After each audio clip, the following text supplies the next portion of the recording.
welcome, welcome. This is Sunday Thank Leftovers. you. I love to see you, Catherine. How are you? I am well. I'm doing really well. How are you? Well, I'm doing well. As a family, Good. we're doing well. There's some Wonderful. some sad news in the country, but we will talk Yeah. about that later. But Yeah. I mean, family wise, we're doing great. We're trying to enjoy this season of the year. Uh, Yeah.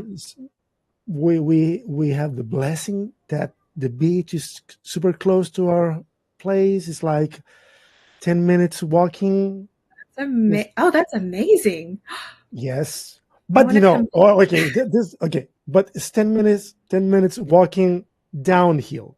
So it's nice when No. you are going walking downhill. It's not so Yeah. nice when you are trying to go back to your home. When you're Or it's, tired. yeah, because Not yeah, so great. not so Yeah. great. Well, we're having like the most glorious February here so far. I shouldn't Oh, jinx it, but really?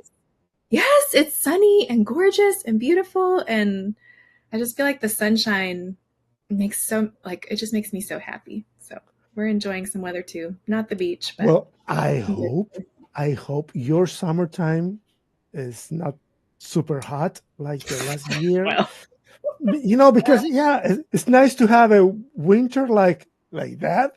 I know. Is afraid to I would have to enjoy project that into the future and say, it. okay, if this is winter, what about Yeah, summer? I know. I know. I always tell people thinking of moving to Austin, you need to come visit in August. Don't visit in February, March. Visit in August, then decide if you really want to move. But Well, yeah. this is on the leftovers. I have something to confess, Okay. Catherine. Oh, okay. Okay, this is very important. This is a very important confession. I'm so serious. Okay. It's so serious. My confession is this: Yes. I didn't hear your sermon. Uh, That's oh, okay. You've okay, had a I few was things. I was I was very busy that morning. I just heard something that you were talking about curiosity, I and am. That's what you need to know. that's all. That's all. And eventually, I saw that you were talking with people at the audience, but then Yeah. I got really busy that morning, and so I didn't hear. So, It's what about actually, I if we start just talking about what was your message, and then you yeah. can share Okay. this leftover? Yeah, so we're in week 3, I believe, in our series on going over the vision and the values of ANC as a faith community. And we did safety the first week, authenticity last week, and then this week we dove into curiosity as a value. And we're also tracking along with the lectionary. So it's a really interesting combination of weaving in these stories of Jesus's life in with what we see as our values as a church. Um, and I wrote my sermon. I was telling Trey this on Saturday. I'm like, it's twice as long as it needs to be because I think because it's just so hard to weave those two things together. So in some ways, I feel like we talked about curiosity on Sunday morning, and then we also talked about the text. And in the text, we see this sort of we see, I think, in the life of Jesus and in the life of the woman that he healed of her fever, this idea that you need to both receive a source of love and healing from God. And then you also, in order to complete that cycle and to live in the flow of love, you also need to be able to pour it out and offer that healing energy to others. Mm, That's what Jesus did. It's what the woman he healed did.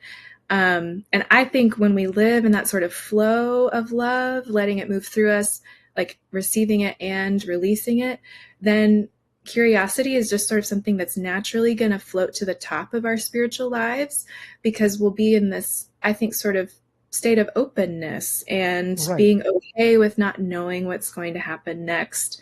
Um, and it was interesting to hear from people in our congregation because the idea of humility came up several times. Okay. That's an essential part of being curious is admitting you don't know everything and you are not necessarily going to know the answer to whatever question it is that you're asking. If you're truly curious, some people ask a question thinking that they already know the answer. But I think a truly curious person doesn't know and is maybe okay with not knowing And even when they get to an answer, they're probably just going to immediately ask another question. It's like I don't know, I think of it as stepping stones. Each answer just leads you to another question, and then another question, and another question. So But well, certainty yeah, is one of the most addictive things in the evangelical world, in the religious world. no, So definitely that for a lot of people, certainty is way more important. It's way more important value than curiosity. I mean, but I is agree. I mean, if we, to be open to a different possibility, yeah, it's quite a challenge. it is. I love how you said that certainty is addictive because I do think it can be a sort of numbing comfort to Mhm. think this is how it is. I know the answer. There is one answer, and I've got it. And but it blows my mind. I just think it's bonkers that we've attached a life of faith in the evangelical church to certainty because faith is. I mean, I know in Yes, Jesus it says it's the evidence of things not seen, but inherent in the idea of faith is this not knowing what's going to happen next. It's taking a step even though you don't necessarily know where the final destination is going to correct. be. That's faith. And baked into that is curiosity and openness and not knowing. I think of a prayer labyrinth, which has been something I've thought a lot about throughout this whole series. It's the image that's on the graphic for the series. It's just an image of a little labyrinth. And a prayer labyrinth is not a maze. There's only one path to the center. But you don't know when you're walking a prayer labyrinth, like if you trace one, you don't know exactly where the path is taking you. It's all Yes, these twists and turns and ins and outs, and you'll go backwards and forwards, and it feels like you're getting close to the center, and then the path will lead you away from it until finally, when you least expect it, suddenly you're there in the center. right. And then it takes you out again a different way. And I feel like that's the journey of curiosity. It's a going forward and backwards. You're always progressing, but you don't quite know where each step is going to take you exactly. You just know that you are in the process of journeying towards the center. Um, and I also think about that in terms of we talked about like in a life of faith, you'll go through these cycles of disorientation and reorientation. And I've heard people talk. Sometimes when people talk about it, I think they talk about it in terms of like a one-time event. You're going to have this faith crisis, everything's going to fall apart, and then you'll get reoriented, figure out what you believe, and it's almost like you're getting locked into another state of certainty in that reorientation phase. I don't think it happens that way. I think we're constantly moving through disorientation and reorientation, Right. things falling apart, things coming back together over and over in cycles in our life. And each time we move through that cycle, it might be something like a slightly different domain of our life. Maybe it's faith, maybe it's a relationship, maybe it's our career, but it's that same falling apart and coming back together that I think is how we grow. And I didn't say this quote in the sermon, but Pema Chodron wrote a book called When Things Fall Apart. And I love what she says. She says, things falling apart are a kind of testing and also a kind of healing. We think that the point is to pass the test or to overcome the problem, but the truth is that things don't really get solved. They come together and they fall apart. Then they come together again and fall apart again. It's just like that. The healing comes from letting there be room for all of this to happen, room for the grief, for relief, for misery, and for joy. Um, to me, that's a life of faith, and it takes curiosity to be able to hold all of that at once. It's like playing Jenga. How so? You, yeah, you build something and then it falls apart, and you build it again, and then you start to play it again, and it's like playing Jenga. For me, It is like changing. I'm not asking for your age, okay? So, but you're not a teenager. I'm not No, a teenager, but when we were teenagers, probably I'm going to be artistic just today. Okay. We're gonna play Pictionary. Yeah, I mean, when I was like, I don't know, 17 years old, oh, so many ideals in my mind, and I thought my life would be like this. Mm, So I was in this point of my life, mm-hmm. and this is my goal, and my trajectory will be should supposed to be like this Yeah. from point A to point B. But now in this part of my life, I realize that point A and my point B probably will look like more like this, Yes. and you know, and that's my journey in life, and that is my spiritual journey, and that's pretty much everything in my life. I Yeah. I wish I would know that when I was 17. Oh, I know. There's no way we can. I mean, maybe some 17-year-olds, but yeah, that's so good. I know. I wonder, But yeah. Sometimes I think too that point B changes. Like what we think we want changes along the way. right, Um, and that's something I've learned. That's a phrase I tell myself. What I want has changed, and that's okay. You don't have to stay locked into a certain that's goal or right. dream just because you said it a year ago or 5 years ago, Yeah, um, which can be hard to let those things go. yeah. But For a lot of people, it's like, but you said it, you promised right. it, and you. It's It feels like, like failure, or betrayal to yeah, not go through. Yeah. Yeah. and it's not that people said that for just for them. They said that for other people. It's like they pushing other people to keep committed to something that is not working anymore. And Yeah. when something is not working anymore, I mean, and it, yeah, it's great to work on it, but there's a point in life that sometimes, as you said, we realize that point B is different. It's different. Is Yeah, it moves.